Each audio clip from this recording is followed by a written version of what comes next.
Today I'm going to show you how to make this really simple junk journal. So even if you've never made a journal before, or you perhaps want to make them as gifts for friends, then this is everything that you will need to create this journal. So pause and collect everything you need. So the first thing that we're going to make is the cover. Now I have this scrapbook pad of 12 by 12 inch sheets.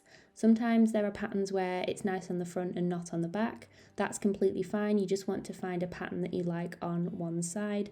And what we're going to do is fold it in half both ways. So you'll see here I'm folding it in half one way, turning it round and then folding it in half the other way. As you'll have seen, there's a rather funky 9 square pattern on the back, and we'll be covering that, so it doesn't matter what's on the inside.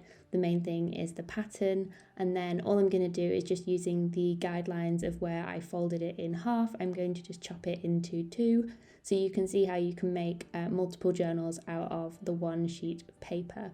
Now, there's nothing too precise about the next part where you're going to fold it inwards. It all just depends on how wide you want your journal to be. So you can keep it as the square format if you'd like, or you can fold it in a bit as you'll see me doing here, just to make it a little bit skinnier. No measurements here, it's totally up to you. Now the next thing we're going to do is gather our papers. You can use anything you'd like for this, book pages, recycled papers. I would just say to use papers that are a little bit thicker. So sometimes if they're on the thinner side, you might struggle a bit when it comes to binding. But think about the colours you want to use, think about contrasting textures and patterns. So here I've got some music sheet paper that I can use maybe as background pages. It's really fun to get an eclectic mix of papers for making journals like this. So you can see here, this is brown paper that's just come in some packaging from something, you get them big long strips of brown paper. They're always really great to use. And this one had perforated edges, so I was able to just tear them nicely into strips to use in this journal. So the first thing we're going to do is cover the inside of the journal cover. So I am using just a glue stick here. This is a Pritt Stick glue stick. That's just my preference. You can also use more like liquid PVA glues if that's something you prefer. And we're going to just apply glue to the whole of the inside cover of this journal. And then I'm going to put some brown paper on the inside because I just think it works really nicely with the blue floral pattern we've got here as a bit of a contrast. So again, you can use whatever you'd like for the inside if you want to do something a bit more colourful. The only thing I would say is that the paper you're using on the inside, you'll want it to be a little bit on the thinner side. So you can see here that the brown paper is a little bit thinner, and it just helps with not making your cover too bulky because it will fold nicely on the inside. So you'll see here I've just cut around the outside, and now I'm just folding it to make sure that the inside there's no creasing on the center fold. And something you can do that is totally optional is to round your corners. So just on the right hand side where the journal opens, I quite like to do this as it makes it look a little bit more polished. So now we're going to start folding and adding our papers to the cover. So it doesn't matter what size papers you have because we're going to cut them to size to fit the journal, and you can measure it, but I quite like to just use the journal cover as a guide. And of course that's the limit for the biggest you'll want your pages to be really. You can also have smaller pages within your journal as well, but obviously the main thing is that the pages aren't kind of hanging out over the edge. Sometimes it's quite nice to see things peeking out, but oftentimes it can lead to a little bit of damage on the pages. So I just like to make sure that I'm using the cover as a guide for the widest and the tallest that I want my pages. And then anything else that's a little bit smaller than that, I will just pop into the journal. When it comes to assembling your pages and which order to put them in the actual book, you can do a little bit of experimenting with shuffling the papers around and seeing which order you like them in the best. Maybe you've got a certain page that would work really well as a cover page, for example, and you want that on the front. For me, something I tend to do, even if it's just subconsciously, not so much as a rule, is that I'll always tend to have plainer pages and then patterned pages and then back to plain. So rather than having a spread where you've got two patterns up against each other, I quite like to have that mix of both, and I just find that helps to spread out the patterns and provides a bit of contrast within the journal. For example, here where I'm using more of a floral page, I'll often use that next to a plainer page. And these ones as well, if they've got loads of stuff going on the page, they also work really well next to like some vellum or some more translucent elements as well, so that you get that kind of layered effect when the journal is actually bound.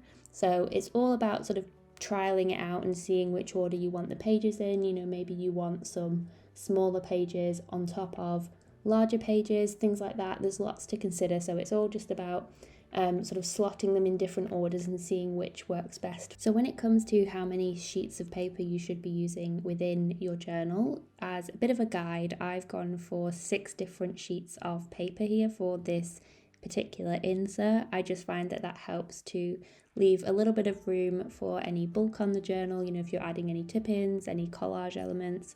It also helps with not putting too much stress on the binding, and when we actually come to binding it with the needle and the thread, it will be a little bit easier if you've got fewer pages in the journal.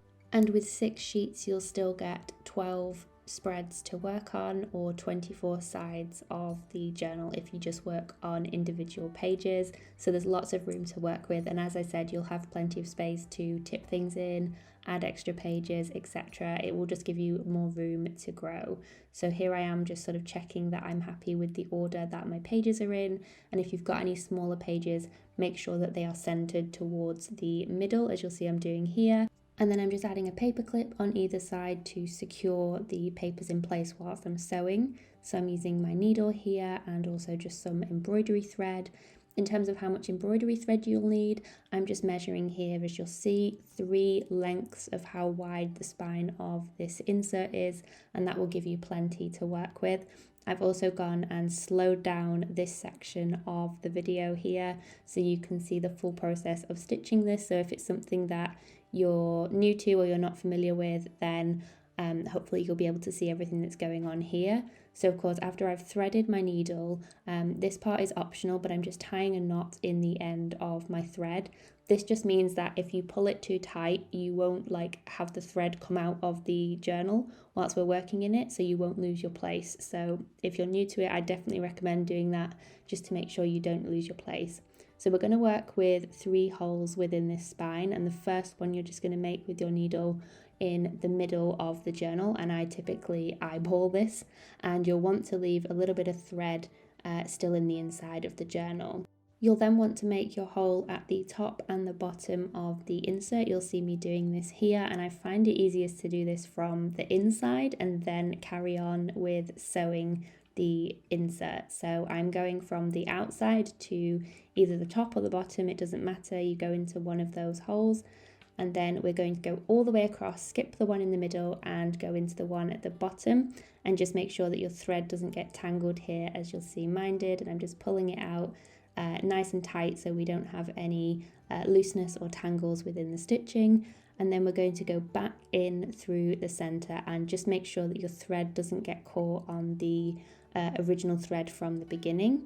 And then you'll just want to simply pull this very gently and tighten it into a knot. So I tend to find that pulling taut sort of the way of the fold in the journal just helps to make sure that you've not got any sort of looseness within the thread, and then just tie a couple of knots to secure this binding, and then just cut off the excess thread, and there you have your figure of 8 stitch binding. It's super easy, and there we have the finished journal. So the next step for this is to decorate the cover, but I'm just going to show you here what the pages look like on the inside of the journal. You'll see here I've got the contrasts with the pattern and the plain pages, and there's lots of space to work in.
So that is the finished journal. I hope you enjoyed this tutorial. If you did, be sure to give this video a like, maybe subscribe. I post lots of journaling content on my channel, and I hope you have a wonderful rest of your day, and I will see you guys in the next one. Bye guys.